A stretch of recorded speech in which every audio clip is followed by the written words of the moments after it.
যুক্তরাষ্ট্র ও ইরানের মধ্যে হরমুজ প্রণালী স্থায়ীভাবে খুলে দেওয়া এবং মধ্যপ্রাচ্যে তেল সরবরাহ সচলের আলোচনা যখন চূড়ান্ত পর্যায়ে, তখন বিশ্ব জ্বালানি বাজারের নজর সম্পূর্ণ ভিন্ন এক দেশের দিকে। বিশ্লেষকদের মতে পর্দার আড়াল থেকে বিশ্ব তেলের বাজার নিয়ন্ত্রণ করছে চীন। কখনো বিশাল মজুদ থেকে তেল সরবরাহ করে, আবার কখনো বৈদ্যুতিক গাড়ির ব্যবহার বাড়িয়ে একাই বাজার ভারসাম্য রাখছে বেইজিং।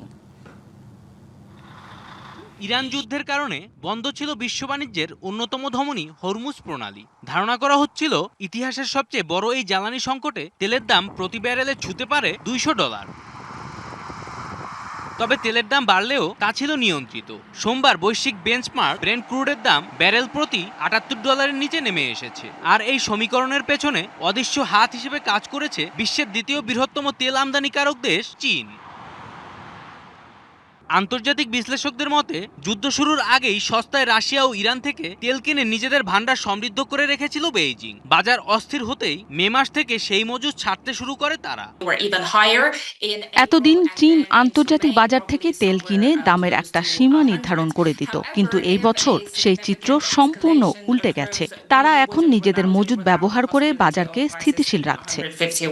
তবে শুধু তেল মজুদেই নয়, চীনের অভ্যন্তরীণ বৈদ্যুতিক গাড়ির বা ইভি বিপ্লবও ধস নামিয়েছে জ্বালানি তেলের চাহিদায়।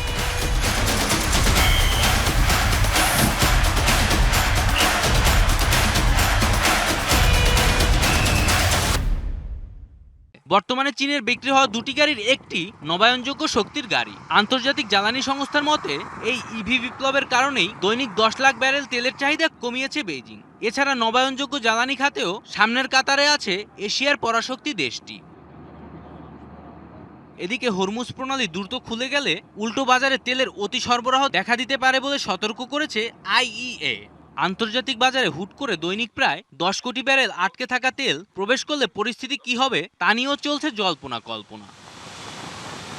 বিশ্লেষকরা বলছেন তেলের দাম কমলে চীন আবারও সস্তায় তেল কিনে নিজেদের রিজার্ভ পূরণ করা শুরু করবে। ফলে তেলের বাজার ঘাটতি থেকে উদ্বৃত্তের দিকে গেলেও মূল চাবিকাঠি থাকবে বেইজিং এর হাতেই। জয় রায়, ডিবিসি নিউজ ডেস্ক।